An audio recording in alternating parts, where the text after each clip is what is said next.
Akkam jirtu nagaa jirtu ajjechaan suukaneessan daa'ima ganna torbaa yookaan heevan irratti maaltu raawwatame manni murtii maal jedhe ragoonni hoo maal jedhe gudeeddiin heevan irratti raawwatamee fi murtiin kenname wal madaalaa fi oduu biroo kan mootummaan waa'ee heevan baasii qabanne isiniif dhufneerra hanga dhumaatti nu daawwadha. Ajjechaan suukaneessan daa'ima ganna torbaa heevan irratti raawwatamee fi murtiin mana murtiitti kenname wal hin simu jedhame. Haqni daa'ima tanaa eegamuu fi qaamoleen yakka wal fakkaataa raawwatan akka barataniif murtiin barsiisa fi mirga daa'immanii kabachiisuuf fudhatamuu qaba jechuun qaamoleen hawaasaa garagaraa gaafachaa jiru. Ajjechaan suukaneessan daa'ima ganna torbaa irratti raawwatame kan hordofee murtii kenne quubsaa miti jechuun fayyadamtoonni miidiyaa hawaasaa ibsaa jiru. Adoolessa 25 bara 2015 ganama sa'aatii 3tti magaalaa Bahar Dar ganda 14tti namni maqaan isaa Geetnet Bahadii jedhamu daa'ima ganna torbaa heevan Awutin jedhamu gudeeduun ajjeesuun ragaan qorannaa poolisii ni mul'isa. Haati heevan himatamaa Geetnet Bahadii jedhamu irraa mana kireeffachuun waggoota 2 bira jiraataa kan turte yoo taatu namni mana isheen irraa kireeffatte kun daa'ima ishee ganna torbaa gudeeduun hudhee jalaa ajjeese. Manni murtii olaanaa naannoo Amaaraa magaalaa Bahar Dar fi naannoo ishee Gojaam lixaatti abbaan alangaa fulbaana 19 bara 2006 akka lakkoofsa Itoophiyaatti daa'ima ganna torbaa heevan Awutin dirqisiisee gudeeduu fi yakka kana dhoksuuf hudhee ajjeesuu himataa jedhuun nama Geetnet Bahadii irratti himata 2 banee ture.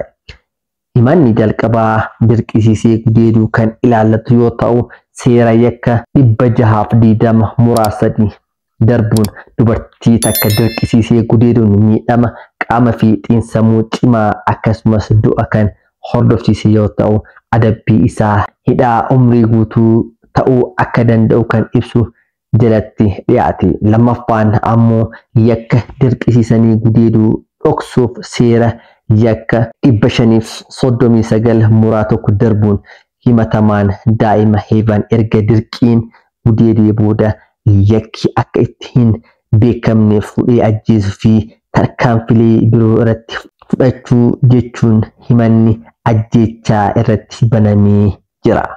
Himanni kun hidhaa umrii guutuu yookaan ajjechaan kan nama adabsiisudha. Haa ta'u malee manni murtichaa himata bakka lamatti dhiyaate wal fakkaataadha jechuun himata ilaalee jira.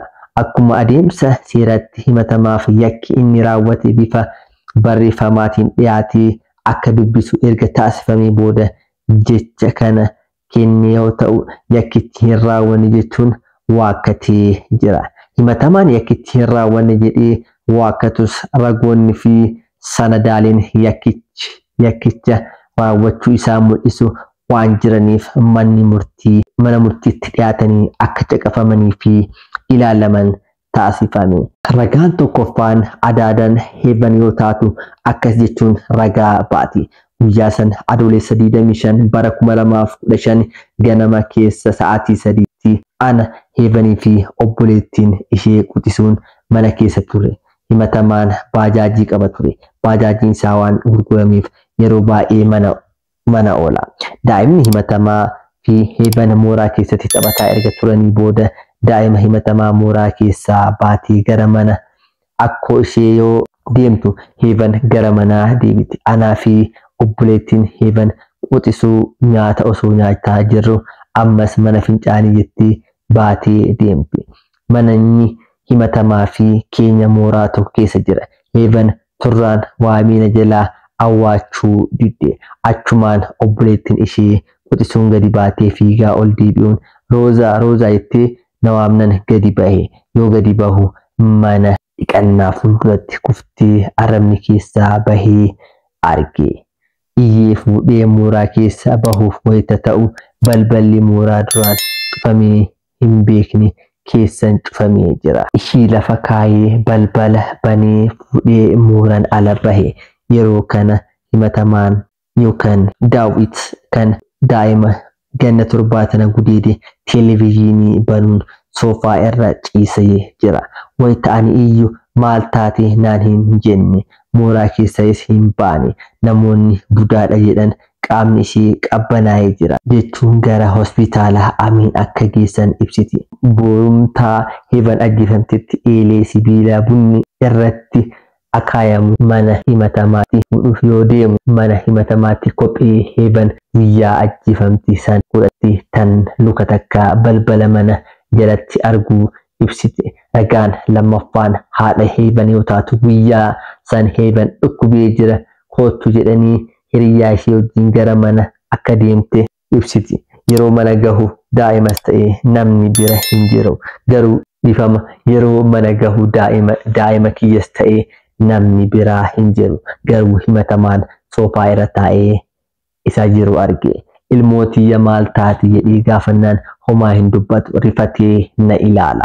Fira bira hin qabu. Nama kana beekuu sihi maal taate namni natti himi jedhee gaafannaan ammas homaa wanti natti himi hin jiru. Akkuma balbala irra dhaabadhetti maal akka taate fi eessa akka geessan natti himi jedhee osoo kadhadhu ala daa'imman lama dhufanii maal taate jedhee gaafannaan budaan nyaattee mana budaa geessannaan jette.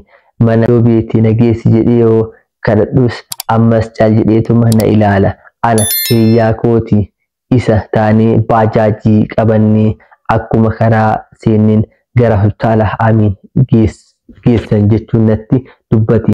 Yeroo hospitaalicha gahu dhalli koo haguugamtee jirti, lubbuun ishee darbee jira naan jedhan. Yoo ilaalu qaamni ishee qabbanaa'ee jira, uffanni ishee jiidhee jira. Namni hundi ni bo'a, inni garuu cal jedhee hollata. Maatiin isaa guutuun akkuma dhaga'aniin daa'ima wajjin gara hospitaalaa yeroo deeman inni ammoo cal jedhee manumatti hafe. Kanaaf isatu gudeede ajjeese jechuun ibsiti. Achi booda qorannaa dabalataatiif gara hospitaala Hiwoot faanaa kan deeman yoo ta'u, ragaa forooskii doktorri mana murtiitti dhiyaatuun akka jechuun qorannaa alimsee ibsee jira. Reeffa irratti qorannaa taasiseen qaamni ishee qorree jira. Uffanni ishee bishaan tortoree jira.